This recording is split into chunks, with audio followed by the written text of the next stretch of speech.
Welcome to IT Origins from Gestalt IT. Each time we meet, we talk to an IT professional, luminary, opinion haver, what have you, and we dig into how they got into IT, what are their thoughts, how it's changed in their time in IT, and really just dig into process and have a good conversation. Today, I'm privileged to have Allison Sheridan on the show. She has worked in IT from a number of organizations and has a pretty interesting story to tell, and is the host of the PodFeet podcast. So, Allison, can you tell us a little bit about PodFeet? Yeah, the origin is of that is these are technology geek podcasts with an ever so slight Apple bias. I figure if you're biased, you might as well lean in and not pretend you're not a fanboy. So fangirl, there's no funny way to say that. But yeah, I have two shows. I have the NosillaCast that has been going on for 12 and a half years, which is geriatric in, well, not that way. It's very, very long-term podcast. That is a lot of different tech stories. It's mostly me, but listener contributions as well. I talk about all kinds of different tech stuff, about software, about hardware, definitely more Apple stuff than anything else, but cameras, Linux gets in there. We have a lot of fun with that. Then separately, I have a thing called Chit Chat Across the Pond, which is an interview show where I just talk to people who are interesting in tech, sort of like what you're doing right here.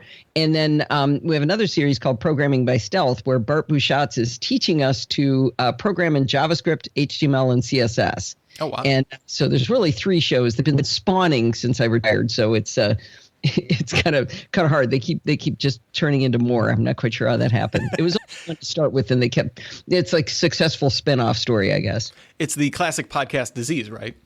The only cure is to start more podcasts. Yeah, absolutely.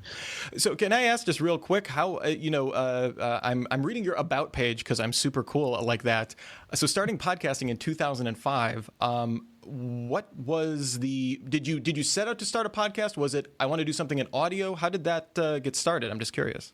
Well, when podcasting first got started in October of 2004, so May of 2005 was pretty quickly after that, my brother believed I could do anything. And after he passed away at an unfortunately young age, I decided I'd been thinking about doing a podcast, and I could just picture him going, come on, you can do it. Just do it. Because he would just do stuff. He wouldn't sit around and think about whether he could accomplish it. And I realized that I spent a lot of time harassing strangers in line at the grocery store, telling them stories about, hey, did you see this new app? This is really cool. You need this. And I thought, well, what if I talked to people who actually cared and chose to listen to me instead of being forced on? Now, I do still torture people in line at grocery stores. But my original idea was that I was going to tell you about stories I'd read in the Wall Street Journal by Walter Mossberg. Right? But had I really thought about it, I wouldn't have started. Shortly after that, I went to the All Things D conference, and so I had a lot of good reporting I could do actually on that conference. And I did 4 episodes, I think it was, and then I stopped. And I got an email from a guy named Neil who said, where's the podcast? And that was the first time I realized someone was listening. And so I said, oh, well, I'll keep going. And I have not missed a show since I got back. I had that one little gap right at the beginning. And since then, I have never missed a show. There has been a show every single week for the more than 12 years. Wow, you're making up for everyone that's pod faded after 2 episodes. And there's none of this, best of thing over the holidays or anything. It has been fresh content, not always by me. I have some great people who step in for me when I take vacations and such, but there's been new stuff all along. And interesting enough, Neil, he goes by Jumbo Shrimp, is still listening. He was in my live show 2 weeks ago, so that's kind of fun too. So we have Neil to thank for your years of hard work and dedication. Now, so podcasting since 2005, how far back does your IT career go, and how did you get started with that? So that's not the quick question, but I think maybe more interesting to your audience. I started out as a mechanical engineer. I started working when I was 20 at a company called Hughes Aircraft Company as an intern over the summer. And as a mechanical engineer, and my boss said, hey, if you can work 20 hours a week, the company will pay for your college, for your college. So I worked 20 hours a week throughout college. And then when I graduated, started as a mechanical engineer in that organization. I worked for the same company for 35 years, and which is crazy in today's day and age, right? but the first 11 years were as a I would call an honest engineer. I did it. I was, like I said, mechanical engineer. I worked on gimbals and steering mirrors in an optoelectronics organization inside. This is a huge company, which later on got bought by Raytheon. Total company size like 60,000 people, so massive company. Around 10 years to 11 years in was when the first CAD system started to come in. I was using pencil or sometimes ink on Mylar doing mechanical drawings. And they brought in the first CAD system and they asked me, would I try this thing out and see if it was any good? And what I realized was, as a mechanical engineer, I was a successful practitioner. I was a piano player, if you will, when I was doing design. But when I was using the computer to do it, I became a pianist. I mean, I could make that thing sing. I could get it to do things nobody else could get it to do. And I realized that what I was really enjoying was using the computer, not the design that I was creating. I was like, yeah, whatever. I was not as inspired in engineering as I actually was in the IT side of it. So I took my only career choice that I actively made on my own was, after 11 years, I went to run a CAD organization of about, 15 people in a different part of the company, still in the same city, a different, like 6,000 person organization. So at that point, we had early CAD systems. I had people who helped the engineers use the computers to do their designs, setting up the operating system and installing the software and helping writing scripts to make it work. And I actually stayed doing that as it morphed over the years for, like 20 years probably doing that. And I raised up higher and higher in the company as that became a more and more important thing to do. So originally we were just helping the mechanical engineers, but then the electrical engineers started to use the workstations, and then software engineers did, and it built. For about the last 5 or 7 years, I got moved into a classic IT organization. All of those previous years, I was inside engineering, but providing an IT function inside engineering. Does that make any sense? Yeah, no, absolutely. And what kind of workstations were you using when you first started having CAD show up? Well, the very first things were we had a Tektronix 4107 terminal, several of those hooked up to VAX 11. Wait, were they 11780s? I think. And so we'd have 4 of those hooked up to 4 of those little monitors hooked up to one actual workstation. And one of my favorite stories to tell, I had developed a CAD model of a very large gimbal sensor. It was this giant optical sensor that went into a 747 with a huge telescope. This thing weighed like 8,000 pounds. So it was this massive model that actually stretched the limits of the tool, and which was really fun for me and everything. But they got the idea that they wanted to animate this. They said, okay, let's make an animation. And this is like pre-ILM, before Star Wars animation, all that came out, and we did not have the right tools. And so the model was so big that on the correct type of display on the Tektronix 4114 monitor, it took maybe 11 minutes, I think it was, to render that one screenshot of it in 3D. And so, and on the 4107s, it took like 45 minutes, but they were also terrible. They looked awful. So one of the IT guys figured out that we could pretend, we could tell the 4107 that it was a 4114, so it would render the good image, but you couldn't see it. And then we would assemble these one by one. We would shoot them over to the 4114 where it could display it. And then we used an 8mm camera to take a picture of the screen. So this thing was a nightmare. All kinds of stuff went wrong, but it basically took like 3 weeks, and we had people 24/7 sitting there hitting the trigger on the camera 4 times, and then rendering another picture, hit it 4 times. You had to just sit there and wait for it. And when we got the film developed, it turned out the shutter was not closing properly, so every 4th frame was white.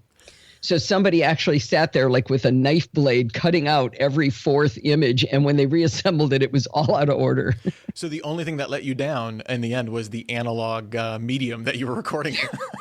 Well, actually, the software to render the image got stuff out of order too, because it kept crashing. So stuff was out of order to start with. So it was a mess. That is insane.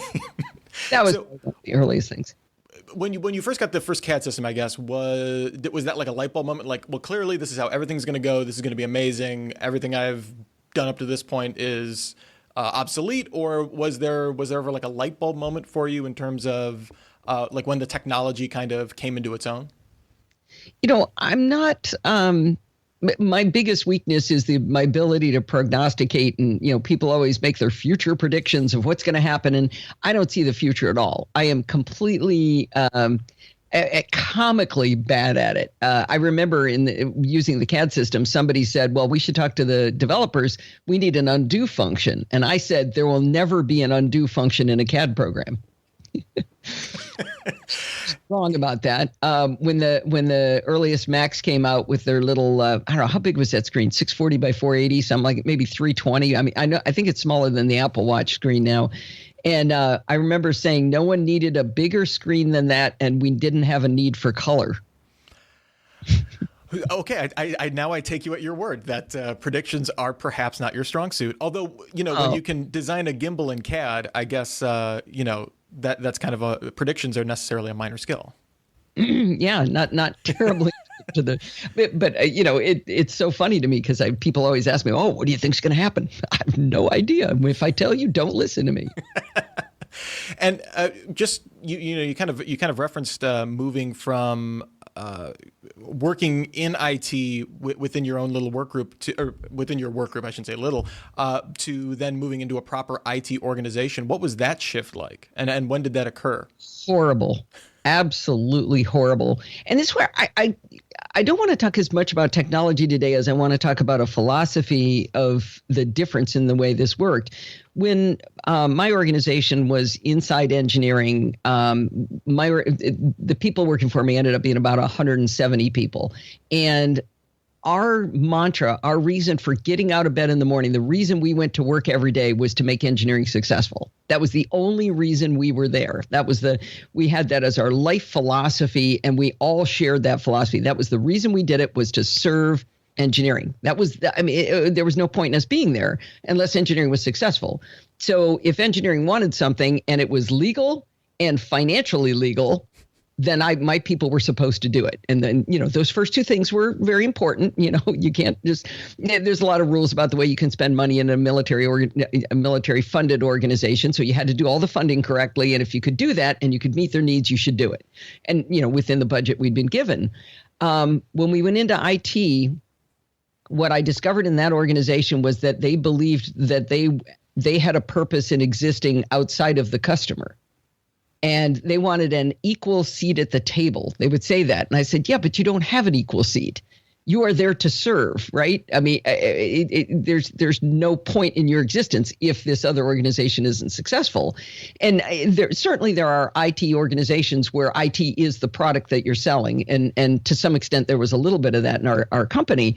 But by and large, I mean, if your job was to take care of HR in IT, then HR is your customer. Your job is to do what HR is telling you to do. Now, HR doesn't have as good of a seat at the table as engineering either, but you are subservient to HR. That's your job. You're there to make them successful.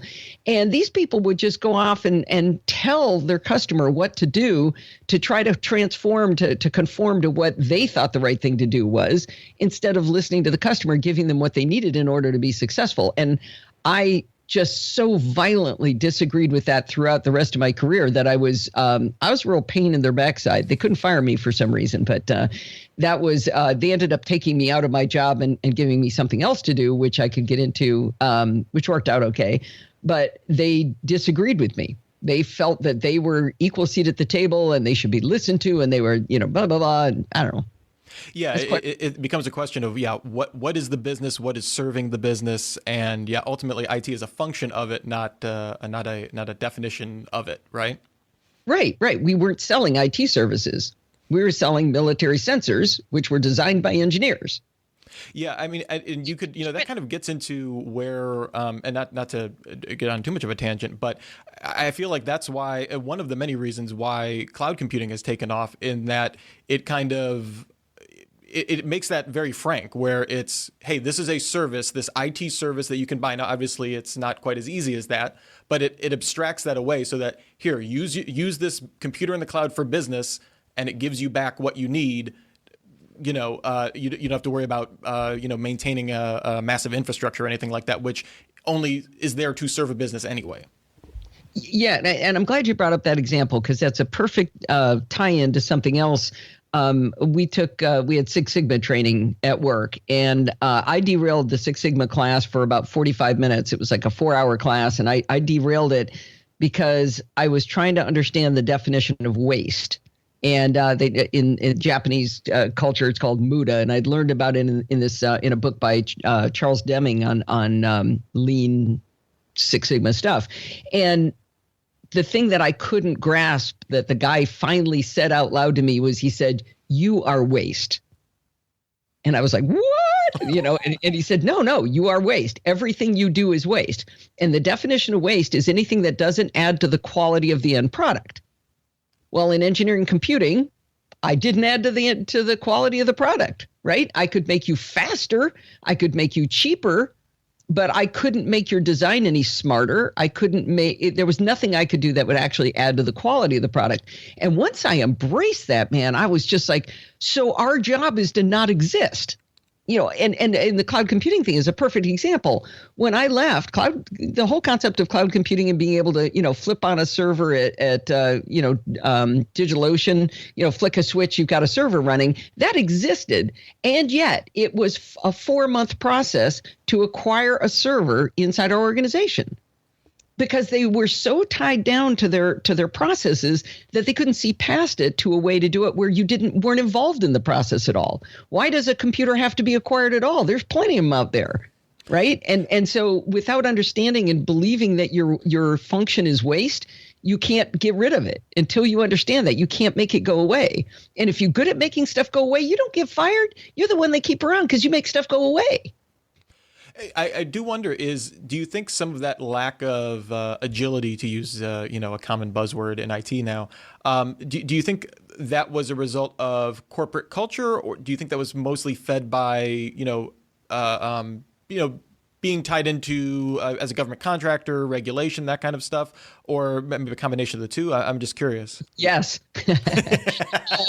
The corporate culture thing was interesting. Coming from engineering, of the 170 people I had working for me, about 3/4 of them had engineering or computer science degrees. Nearly all of the sysadmins had engineering or computer science degrees. And I get yelled at whenever I say this, but there are people who can be very, very good at IT without an engineering degree or computer science. But with an engineering degree or computer science degree, you've been trained in ways to think logically, to do controlled experiments. There's all kinds of training that goes in. It's not that you learned calculus that makes you a better sysadmin, but the learned process is not just go in and fling a bunch of, change a bunch of stuff and see what happens, go, well, it works now, I don't know why. But rather going through controlled experiments to figure out why and document what you did. Those things that you learn in college are a great advantage. In IT, the cultural problem they had was they would go out of their way to hire people who had put people in positions of power who had no technical understanding at all. I mean, I had my CIO actually tell me, I put her in charge because she doesn't know anything about IT. I said, well, that doesn't make any sense, I mean, there were no engineers who became the higher level leaders in this organization, and so they really couldn't understand what the real problems were in our programs that needed to be solved. They couldn't feel it, they couldn't grok it because they hadn't lived it at all. And so from a cultural standpoint, that was true. The flip side, you brought up regulation. Sarbanes-Oxley was the excuse they used for almost everything. Okay, so why do we need to buy a server in order to, have somebody do this little web service, for example? We don't need to buy a server. You could do a cloud computing. You could do this. And they'd say, well, Sarbanes-Oxley, blah, blah, blah, blah. The little people that their whole job was to regulate you and watch the regulations. They weren't motivated to make logical decisions and say, hey, that doesn't really apply. We could, we're over compensating for the intent. They didn't have that kind of motivation. Their motivation was to have these rules in place and then enforce these little rules. So the corporate culture was also tied up in that Sarbanes-Oxley nonsense. I'm not saying Sarbanes-Oxley is nonsense. I'm saying the way they applied it was. I'm unfamiliar with the Sarbanes-Oxley. What does that specifically? I'm assuming it's some onerous to do with regulation? IT. Yeah, it came into play, I think, actually, if I was going to quote it, I should probably have come up with it here. I think it came in after Enron. Let's see. Sarbanes-Oxley Act of 2002, Public Company Accounting Reform and Investor Protection Act. So it has to do with not wasting people's money. But they would so much extra money trying to do that. And in accounting, there's a term called a material amount of money. If it costs you more money to apply the rule than to not do the rule correctly, then you're not supposed to waste the money. I'm being very, very general in that, but there are cases where, to bill this properly would cost me $5,000 and the bill is $100. Well, I'm not supposed to apply it appropriately in that case. Somebody who knows this is probably going to write into you and go, she's full of That's the way we apply it. But these guys had no concept of that. And the other thing in terms of a concept, at the time that I was, mid-career, I worked for an engineering boss who did not understand that IT was a career. He looked at my staff and he said, well, why do you have so many engineers? Because they make really good sysadmins. He says, yeah, but that guy right there, he's an electrical engineer. We should get him a job in electrical engineering. I was like, yeah, but he chose this and he's very, very good at it. And we need people to do this. And he says, no, we don't. So that was an even harder one to sell in some ways. That does get to a very interesting point of when you're in the room, when they first bring in the computers, that does take a shift to both on the ground and in terms of management to realize fundamentally that changes a number of things. When do you think it changed from that IT was a concern in and of itself, I guess, within your organization? Like when that manager wasn't saying, why do you have all these engineers on your staff? Or was there ever a time? He was just crazy or evil. He made me cry a lot. It was such a general slow movement. Mm-hmm. It didn't it's tough because if you don't look at it as a career and make it stand alone, then it's hard to keep people in the field who are good at it, because you don't end up getting raises. So if you got 5 sysadmins in an organization with 20 electrical engineers, and the 20 electrical engineers are actually adding quality to the end product and benefiting the end customer, who are you going to give the raises to? Even if the sysadmin is the best sysadmin out there and just, runs circles around everybody else and makes everything hum, they're still not going to get the great raises. They're not going to get the promotions. So separating IT out into its own organization had benefits in terms of career path and keeping the right kind of people working. But it seems to me there's got to be a way to keep the philosophy the same of you live and breathe for this organization's success, and you aren't the standalone product.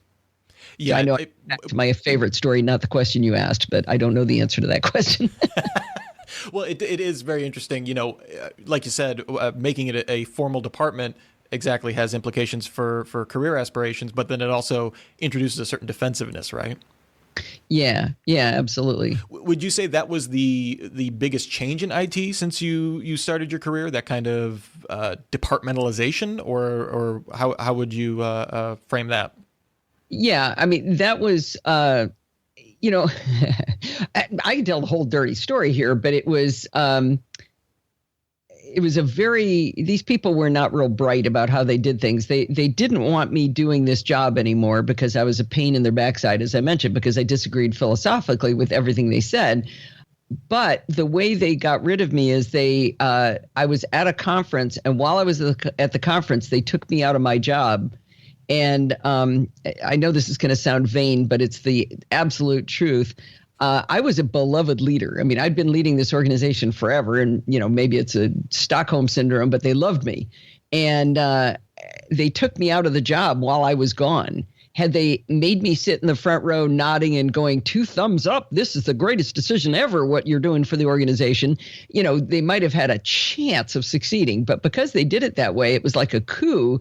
And I'm actually not exaggerating that when I retired, which was probably 5 or 7 years after I was taken out of that job, to that day, people were still saying, well, back when Allison was in charge, Wow. It's like if you wanted to design the dumbest way to take somebody out of a position who had been the leader for a long time, they managed to find the absolute worst way.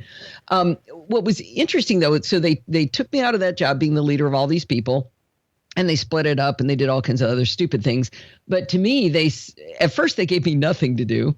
And then they said, and I'm actually rather proud of what I did at that point. There was a group working for me who handled not creating purchase orders, but gathering requirements from the end customers on what we needed to buy them, and then getting them into the system to buy what we needed from our third party outsourcer, which is a whole nother plot line.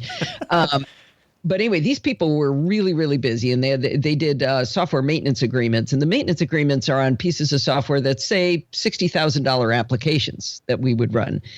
Really, really expensive software. And the maintenance agreements were 15% of that fee. And so we would try as hard as we could to minimize those numbers, because that was, probably our single biggest expense other than people. And these people were really busy. It was, I forget if it was year end or whatever. It was just they had a ton of work to do. So my bosses took my job away. I walked down the hall and I asked, what can I do to help? And I started working for one of my employees. I had the skills, I had the talent, I understood what the problem was because she worked for me. So I figuratively picked up a broom and started to sweep rather than just sit there and cry in my beer and do nothing. And I was kind of proud of that I just started working, at whatever I could find that I could do.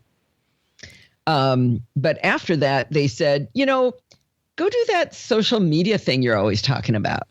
Like, what do you mean go do that social media thing? I'm inside of a government contractor with all kinds of strict rules about what's secret information, that sort of stuff. What do you mean go do that? And it turned out around that time, people were thinking maybe we needed social media inside the company. And we acquired a product from Lotus, from IBM, called Lotus Connections. They eventually dropped the word Lotus because everybody hates Lotus Notes, but it was nothing like Lotus Notes. But it was a real interesting platform. It had blogs and wikis and discussion forums, and you had a wall you could write on and do status updates and stuff. And I ended up becoming the champion for that in the company. And at first I was just like, okay, I used to run an organization of 170 people. We made all these engineers work and get all this real work done. And now I'm doing things like Facebook, but inside the company, and I never felt like the work was as important. But on the other hand, I think the work we did to stand that up did have a huge advantage, because when you're in a company of 60,000 people, somebody else in the company is solving the same kind of problem you're solving, right? Somebody is running into that, but we don't know each other because we're 60,000 people and we're across, every state, but I think Montana, something like that. And so by having this social media platform where you could say, I'm working on my ops review about blah, blah, blah, about cloud computing. Someone else goes, hey, I'm working on my ops review about cloud computing. What are you doing? Hey, this is what I'm doing. And all of a sudden people started helping each other. So I thought it was an interesting advantage in the end, but it was certainly an odd way to get there.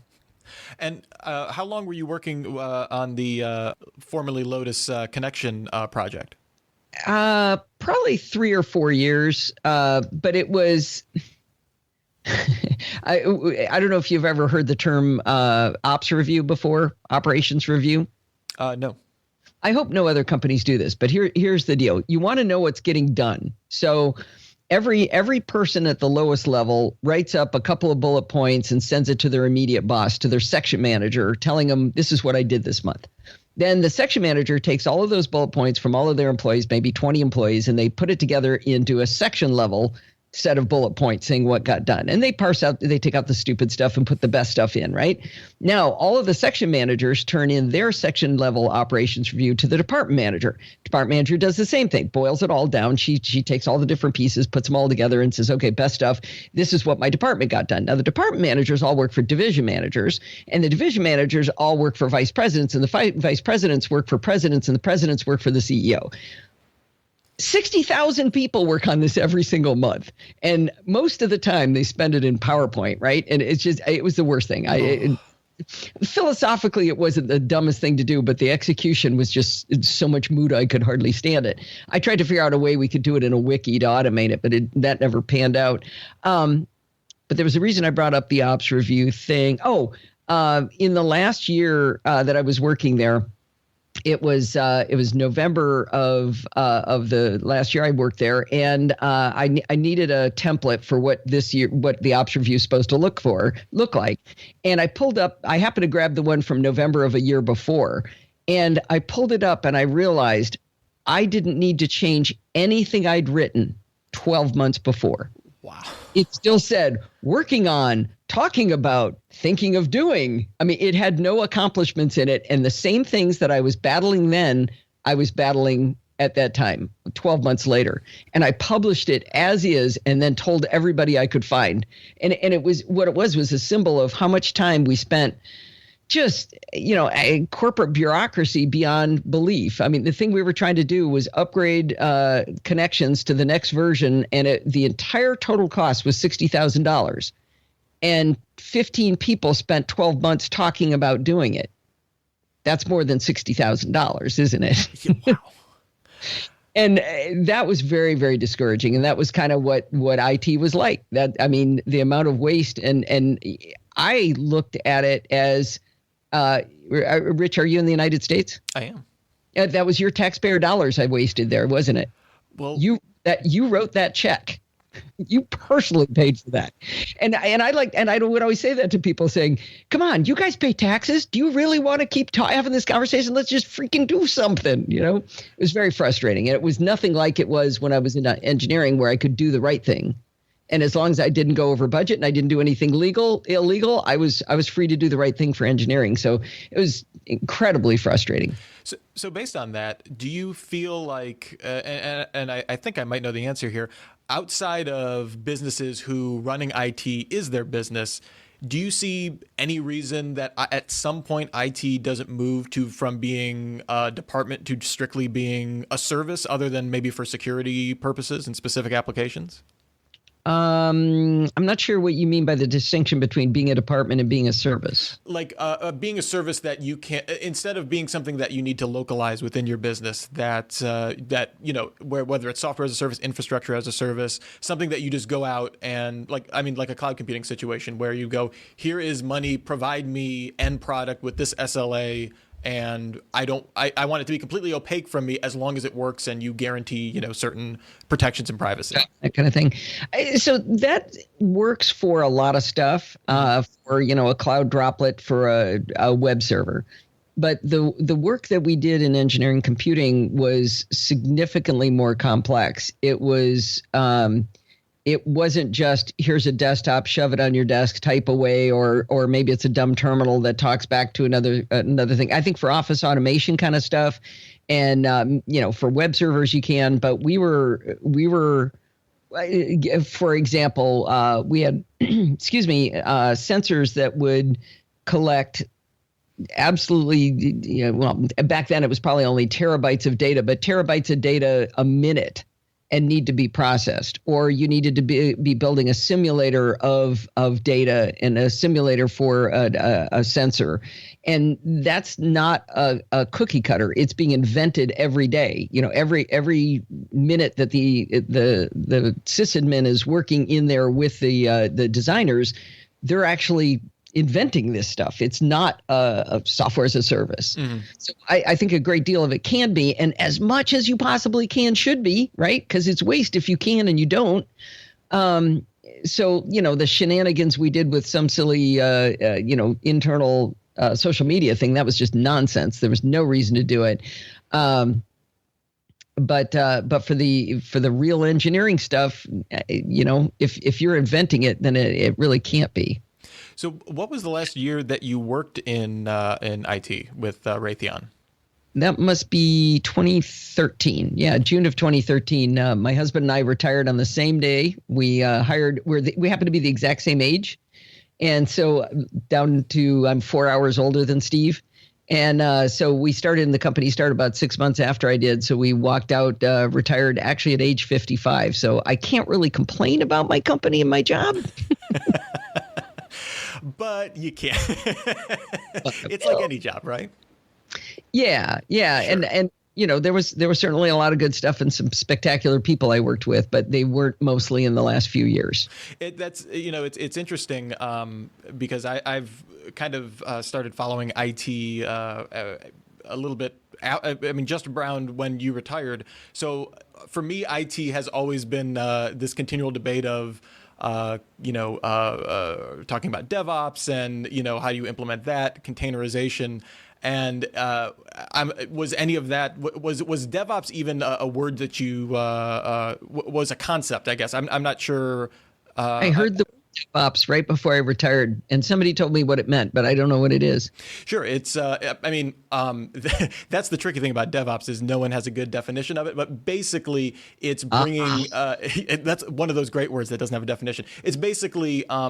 From the way I see it, is systems that are designed to give developers more hooks into operation. So the idea being that you wouldn't necessarily need to go to, for example, a storage admin to get your allocation of storage and how much flash storage can you get versus how much slow disk or whatever like that. That there can be a system already set up that will basically automate that and allow the developer to move much more swiftly on that. It gets much more complicated than that. That's like the rich, I'm dumb, this is what DevOps is version.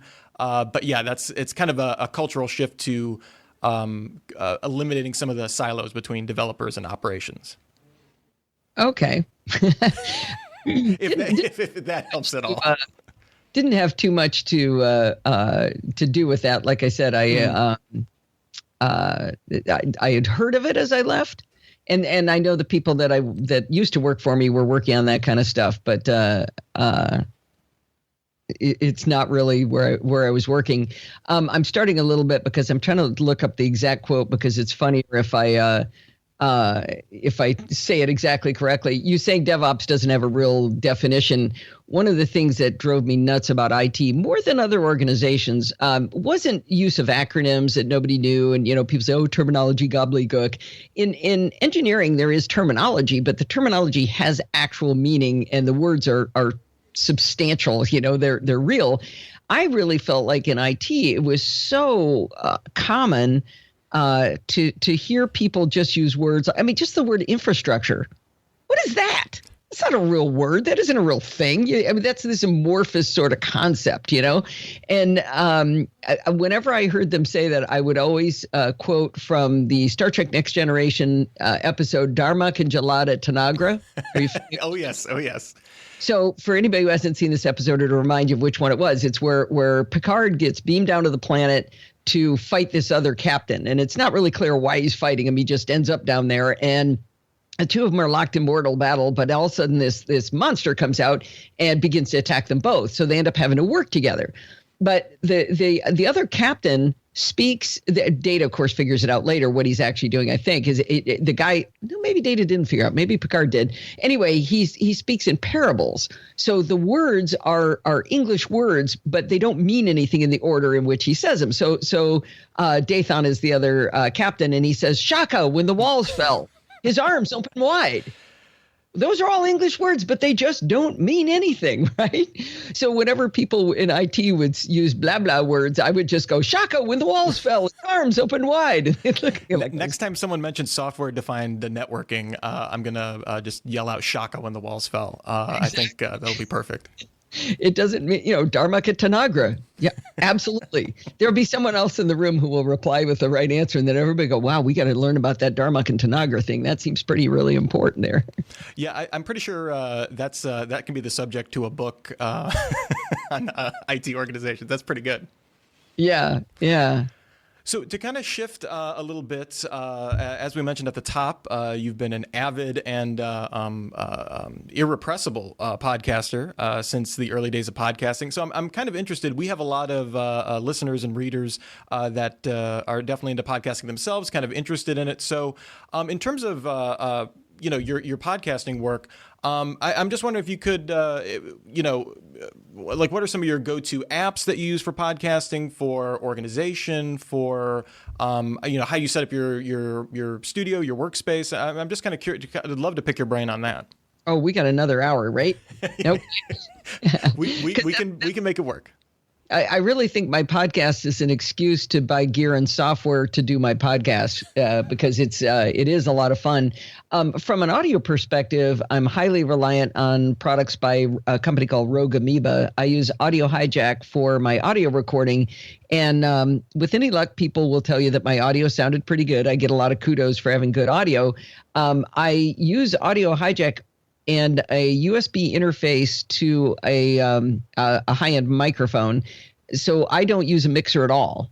And I do a lot of different things. So I have a high LPR 40 mic that's an XLR mic, and that goes into a Shure MVI interface, which gives USB into my Mac. Actually, we do a dock that goes into my Mac. And then in Audio Hijack, I can do things like I've got an AU Dynamics processor running. So I can't peak my audio. You will not hear my microphone peak. It is not possible for that to happen because I have this Dynamics processor that keeps it compressed at the high end and also gets rid of some of the noise at the low end. I'm recording my end and yours both with Audio Hijack just in case. And I live and breathe for this. I mean, it's the best software ever, and it's accessible. By the way, I do a lot of stuff about accessibility on my podcast too. From a big fun hardware thing that I just got, and I'll go back to software in a minute. I just got an LG Ultrafine 5K display for Christmas. I was very good last year, apparently.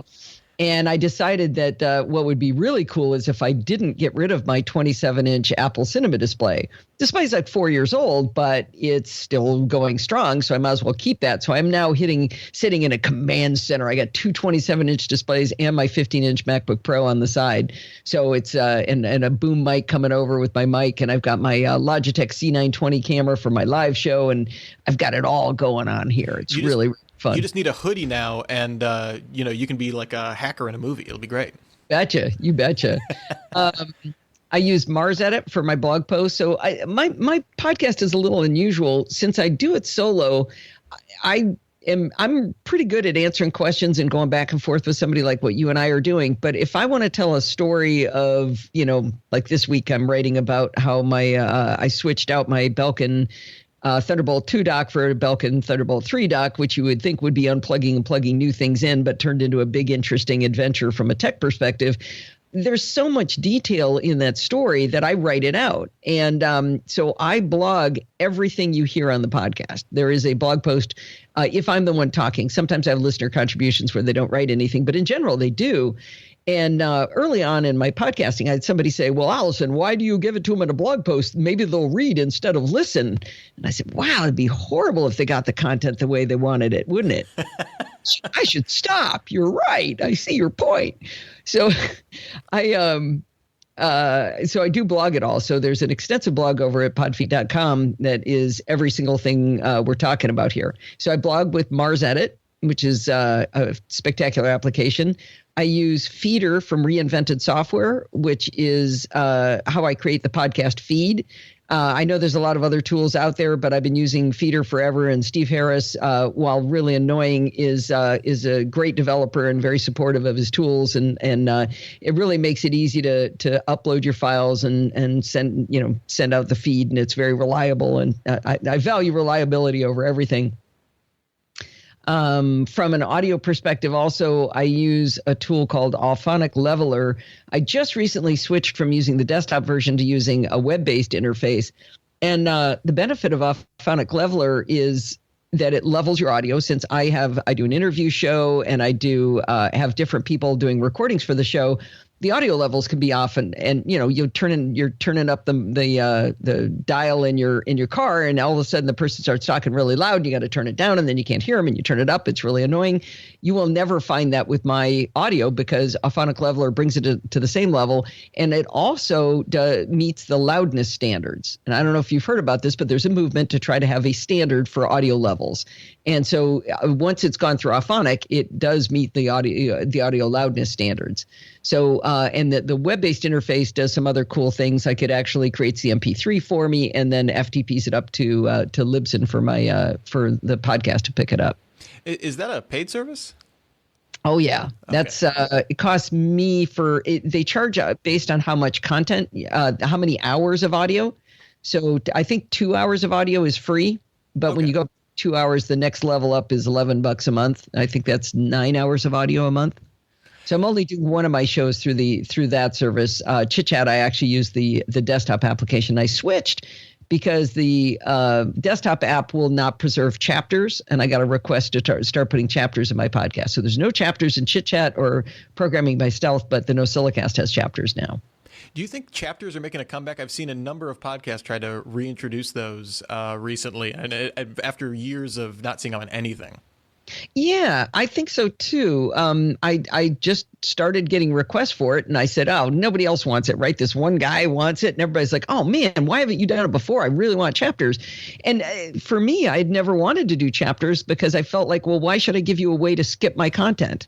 That seems like a really dumb thing to do. And they all wrote back and said, "No, we want to get to the content when we get back home. We want to jump right to the story you were telling and take notes or see what you were talking about right there." It's like, oh. Never thought of that use case. I mean, I'm sure they'll still use it to skip content, but that's. Yeah, it's interesting that I didn't even think. I'm just thinking about this right now. That a service like Anchor, which is all about like micro podcasting, which I don't know if that's a thing, but they're trying to, is basically that. It's basically, hey, we're going to make tiny little chapters, and you can skip around and do all that fun stuff. Yeah, I tried to understand Anchor, and I couldn't. It's a weird beast, but some people like it, so they like to applaud things while they listen to it, I guess. There's another tool I'm really passionate about. I realized a little while ago that I'm a writer. It hadn't occurred to me until one day I was like, wow, I've been writing a blog for 12 years that's around 5,000 words a week. That's probably a writer. Not whether I'm a good writer would be another story, but at least I am a writer. And the other thing is I think I'm a teacher. And one of the things I really love doing is making tutorials. I use a piece of software called Clarify. It's from Blue Mango Learning, and they've halted advanced development of it. It's finished. They're still doing bug fixes and stuff, but it is a spectacular way to take screenshots, annotate them, and tell a story around it rather than trying to insert. You ever tried to insert an image like into Word or into PowerPoint and wrap the text around it? It's a real pain. Mm-hmm. Don't do that. Clarify does this for you, and it's fantastic. So I have a whole section of tutorials, and some of those tutorials have done really well. People are very excited about, but I use Clarify for that, and I also use it just for myself. Like this last week, there's a really arcane way I need to move money around in my HSA account, and I can never figure out where it is to make cash available, to be able to use the credit card, to be able to do the blah, blah, blah, to pay for the insurance, whatever. And I could never find it twice. So I finally, that once I found it, I sat down and I did a Clarify tutorial for myself. I'm not going to share it with anybody, but that's just now I can go, oh, click here, dummy, Oh, that's a really interesting use for it. That's really cool. Yeah. I've just started to get into programming with Programming by Stealth with Bart Bouchatz, and we went around a long time to find a really good text editor, and we've agreed that there's no such thing as the perfect text editor. You just get more of them. But there's one called Code Runner that's really, really cool. Allows you to actually run your code real time within it without having to open it up in a browser and run it separately and stuff. That one's a lot of fun. That's probably one of the newer ones, and I've started to learn regular expressions, so I got some tools I play with there. A lot of fun. Yeah, that sounds really like that sounds like it would make it a little more accessible to someone just learning. So that sounds pretty awesome. Yeah. So yeah, tools. Basically, go listen to the last 12 years to learn what all the software and hardware I use. That's the other podcasting disease is the acquisition of more tools. Oh yeah, that's what it's all about. Well, I'm planning a post called "The Nosilla Castaways Made My Christmas Wish List," because I realized everything I got, it was like, oh, so and so told me about that, and so told me about that. So even when I get listener contributions, I'm like, oh man, I need that. It's expensive to listen to tech podcasts, right? Yeah. Oh, it's the worst. So kind of more general, just kind of curious, any book recommendations besides the Phoenix Project? We're honor bound to mention that for IT pros or just in general for, books of interest. Yeah, probably the most impactful book to me in maybe more from a management perspective was a book called Now Discover Your Strengths by Marcus Buckingham. It's a book that was written by the Gallup poll people. They interviewed people in all different kinds of industries and measured their responses to different questions as compared to how successful their organization was. And they discovered a couple of things. And probably the biggest philosophical thing I learned from it was the difference between skills and talents. So I have a talent of talking, right? Or I have a talent for organization, but a skill would be I know how to use Excel. And understanding the difference between those two kinds of things, between talents and skills, helps you understand who to hire for what kind of job. So when I was interviewing somebody for a job managing the software maintenance contracts I was talking about, one of the questions I would ask was not, do you know how to use Excel? It was, how do you organize your taxes? And if I found someone who said, well, I have this Quadro pad and I write down every single expense and I write it down every day and I add it all up by hand, that's the right person, even though they never said they use Excel, because you can teach them the skill of Excel, but you cannot make somebody organized. The flip side is the person who answers the question and says, oh, I have a bunch of receipts. I put most of them in a shoebox and then I give them to my accountant. No, don't hire that person for that job. There might be some other job they're very good at, but not that job. So looking at the difference between talents and skills helped me figure out who to put in what kind of jobs. And that had a huge impact on me. There's a follow-on book. I'm trying to remember what the follow-on book was called. Well, I've got a link to the book at Amazon if you want to put it in the notes. But he's got a follow-on book where he talks about, if you look at your strengths, then take a look at what you can do to improve the things you're really good at. And the example he gave at the time, Shaq was on the Lakers, and Shaq was really, really hot on the inside game, but he was horrible at free throws. And he said, so Shaq could spend all of his energy and time learning how to shoot better free throws, and he would go from sucks to sucks less. But if he worked on his inside game, he could go from great to the most amazing of all time. And so it was saying, maybe there's something you have to do. Like, let's say you're terrible at giving presentations. You might have to give presentations for your job. Okay, work on it until you don't suck to the point that your boss doesn't fire you for it, but then really spend your energy on those things that you are innately good at, those things that are your talents. Work on advancing that, because that's how you go from good to great. You don't go from good to great from changing what you suck to what you suck less. Does that make any sense? Yeah, no, it actually reminds me of, I'm trying to remember the economic principle. I think it's a relative advantage, where even if you're not the law was like, even if you're not the best at producing a certain good compared to another country, if that's the best thing you do, it's in your economic advantage to do that to the most that you can. So it's very interesting. Yeah, and I think I just checked. I've got the two books reversed. The first book was First Break All the Rules, and the follow-on book was Now Discover Your Strengths. So I'll put them both in, but they're both by Marcus Buckingham. Excellent. Yeah, we'll definitely put those in the show notes for this post. That'd be great. Yeah. They're huge impact on me. And I read them probably 25 years ago, and I still find myself talking about it to people saying, oh, but what you got to do is... But like I said, they're both by the Gallup poll people. So there's a lot of data behind it. It's not just somebody saying, oh, I think you'll notice I'm kind of data driven. But anyway, I liked them. Cool. Very cool. Very cool. So as someone who does the NosillaCast with an ever so slight Apple bias, what was the first computer you ever owned? My husband and I bought a Mac 512K. We did not have the first one, the 128K machine, but we got the 512K machine. It had one floppy drive. It had a little 3.5-inch floppy drive. It had no hard drive.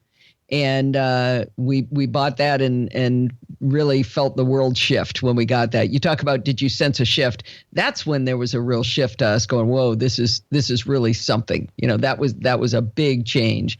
Another big change I did see one time when I saw the future was we were many years later. I think I was on one of the terrible Macs later on, right before Apple almost died. But our friend Ron and I started experimenting with CU Me. I don't know if you're old enough to know what that was. It was from Cornell University, hence CU. And it was basically the first video conferencing. It was a video chat sort of thing. And I remember we worked on it for hours. We were on the phone with each other trying to get it to work. And when we were done, we had a 1 by 1 inch, 8-bit grayscale image of each other. And we could hear each other talking. And we all went, whoa, this is going to be something. You know, that is pretty wild for the first time to be able to do that. That's pretty crazy. Yeah, Ron lives 1.5 miles away, but now I have play dates with my friend Helma in the Netherlands, whom I've never met, but we get on video and we chat and we talk about cascading style sheets in web development. So it's crazy that what we can do now, but we saw that glimpse into the future. The door opened a little bit to say, "Whoa, it's going to be so cool when it gets here," and it sure is. And you were like, we'll only ever need this in black and white and it'll be perfect. And it won't ever need to be bigger than 1 by 1 inch. But I think if there's anything I've seen the biggest difference for me is I don't go to work now. I go to the gym and I see real people, and I go to Starbucks and I see real people, and I have a couple of friends I do stuff with. But 90% of the people I talk to are people I've never met. And like I'm talking to you, we've never met, but we're friends. Helma in the Netherlands. Jill helps me with JavaScript. She lives in England. I've got friends in New Zealand and all over the world, in Germany, and most of them I've never met. I've only met Bart once, and he's been on my show for like 11 years. We talk constantly. Stephen Getz and I in Canada, we talk probably 4 or 5 times a day, just about whatever, like, oh, it's snowing outside, whatever the conversation is, we're on chat. And so I have all these friends across the globe, but I don't know very many people here. It's a very odd life, but it suits me and I enjoy it. It's the magical power of the internet. It's pretty cool. Yeah. Yeah. So besides chatting with people you've never met, what do you do when you're not podcasting? Probably the biggest thing I do is exercise. And I grew up in a family that didn't believe in exercise at all. I mean, there was, we did things. We went outside and played, but exercise, regular exercise was not a thing. But my father had his first heart attack at 43. And I decided I didn't want to do that, and I didn't want to follow in his footsteps. So I started exercising quite a while ago. But now I'm actually exercising twice a day. I go for a 45-minute run or elliptical at the gym. And then in the afternoons, I go for a couple of miles of walking with my poor dog. I drag her all over the place. So I'm running on the order of walking 9 miles a day. And I think it's like 18,000 steps. Give you an idea how many that is. When I go to CES, I lose ground. I don't exercise as much. You're the only person that can say that. Yeah, and I'm always complaining, going, really, come on, why are we taking a cab? It's only 1.5 miles to the hotel. We could walk. Let's walk. And they get mad at me because I make them walk, and I don't always succeed at that. But I really like it, mostly because I want to eat and drink a lot. And so I have to compensate for that. Do you use any wearables or any self-quantification with that? Oh, you betcha. I'm all over the Apple Watch. Shockingly, an ever so slight Apple bias. Yeah, and that's been real interesting on the podcast, Bart, that I've mentioned several times. When we were getting to know each other, he was saying, oh, he wanted to lose weight. He was saying his blood pressure was really high, and he was only in his 30s, and I kept telling him, I said, you got to count something. You have to count calories. You have to count calories burned. You have to count calories consumed. No. I don't have to do that. Well, I nagged him, but eventually he got an Apple Watch, and he actually credits it with basically saving his life. He lost something like, 80 pounds, and he's like incredibly fit now, but he did it by using the Apple Watch to track how much he was burning, and he used MyFitnessPal to calculate how much food calories he was consuming. And he's done 2 segments on my show where I interview him on Chit Chat, where he talks about how it saved his life and how it gave him the ability to survive. Because, at 36, you shouldn't be on high blood pressure medication, right? And so I didn't get to that point, but I absolutely use it. If I look at my watch and it says that I haven't gotten I think I'm on 700 calories a day on my watch now. If I haven't hit 700 calories, I can see how long I have to walk with the dog. How many can I take my short little walk because I ran this morning, or I need to do the long walk because I did the elliptical, and I don't get as many calories burned on that.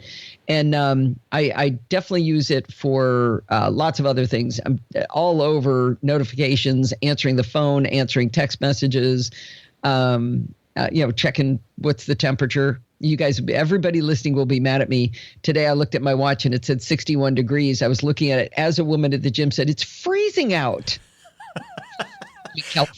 We're over here just outside of Cleveland, Ohio, so it is how's that working for about you? 13 degrees this morning, and my little toy fox terrier is having none of it. Oh, I bet you. I heard on the news 2 days ago that 90% of the United States, the population was in below freezing conditions. It's I mean, 61 sounds very, very, very freezing. Freezing. Yeah, they were putting on coats. I mean, I see people like going around. I'm not joking. I mean, they'll be in Uggs and coats with fur hoods on them and gloves and talk about how it's freezing. I'm like, really? T-shirt here because I'm exercising. But yeah, big fan of the Apple Watch. Absolutely use that like crazy. Love it. Would definitely drive back to pick it up if I forgot it. All right, and we'll get out of here on this. It's a big honking question. Best career advice you've ever received? Okay, I have a really good one on this. I was we had a CIO position open because of the size of the company. There were tons of CIOs. And the woman who was the current CIO and who was moving up to be the big CIO of the company was somebody I knew. And so I called her up and I was talking to her about potentially applying for the job. And I was, qualified and all. And I asked her, I said, how much travel is involved in this? And she said, oh, it's not bad at all. It's only like a week out of every month. And I had a couple of little kids at the time. They were like 6 and 9 or something along those lines. And I was like, oh, man, I'm going to miss 25% of their life. And I was just, there's no way I'm going to do that. So I called the HR woman to talk to her about it. And she said the most beautiful thing to me. She said, Allison, you're asking like this is the last choice you're ever going to have to make. I was like, oh, wow, this is a choice. And I'm making it, and it's not the last one. Other choices will come along that maybe are right for me. And around that time, I started thinking a lot about the concept of choices. And I started doing a lecture series at work that I called Choices. And the theme of it was to realize that when you make a career decision, and every day in your career, you are making a choice to do things. And there's two kinds of people that I really disliked. And I talked about these two groups. There's one group of people who choose to pursue becoming a vice president. So they work every weekend. They miss the recitals and they miss the dance concerts and they miss the football games. When they go, family goes skiing. They're the ones in the condo still working while everybody else is out having fun. And then they complain about it. Okay, there was a particular guy I knew. He would refer to the Mercedes and the Beamer that he owned, in his big fancy office and his fancy house and all this. But then he would complain about the fact that he missed all of these things. Well, you know what, dude? You chose it. If you don't want to keep doing it, stop. That's your choice. You don't have to do this. But the other side of people that bother me just as much are the people who worked 40 hours a week and they went home and saw their family on the weekends and they did get to go skiing and they went to the recitals and the football games. And then they complain about the fact that they're not vice president. Well, you know what? You picked that too, right? You made a choice. Do it and embrace it. Love it. Say, I chose this. This is the direction I went. And to look at each one of these things as choices. And one of the things that really drove me crazy was when even people who worked for me would say, I have to work this weekend. No, you don't. There may be consequences to not working this weekend, but you do not have to work this weekend because slavery is actually illegal. You can make the choice to not do it. And maybe you're going to choose to do it because the repercussions are more than you can bear, but you are making choices. So always look at everything and realize you're making a choice. Make a conscious choice, do the best you can to understand what the repercussions of the two decisions are, but choose it and own it and go that way. Later on, you may want to make a different decision. Maybe your kids are grown up and now you do want to go ahead and pursue that vice president job and sacrifice because your kids are gone and there's nobody to talk to at home. I don't know, but find those choices, think about them, realize their choices, make them, and then shut up about it if you picked it. Quit your whining about the consequences. Allison Sheridan, thank you so much for a really great interview. Really appreciate your time. This was a lot of fun. All right. Well, you can tell I had that one in the chamber ready to go. Okay. Not that I'm passionate on that topic at all. Well, thank you very much for having me, Rich. This was a lot of fun. Can I tell people where they can find me? Absolutely. All right. The best place to go is podfeet.com. Stupid name, but a great website and a great blog and all my podcasting stuff. You can find me on Twitter at podfeet. And often on the Daily Tech News Show. Yes, I am familiar with that show as well. And remember, folks, we have new IT Origin interviews going up every Thursday. It'll be up Thursday morning. So check that out at gestaltit.com. All right, Allison, thank you so much once again. Thanks a lot.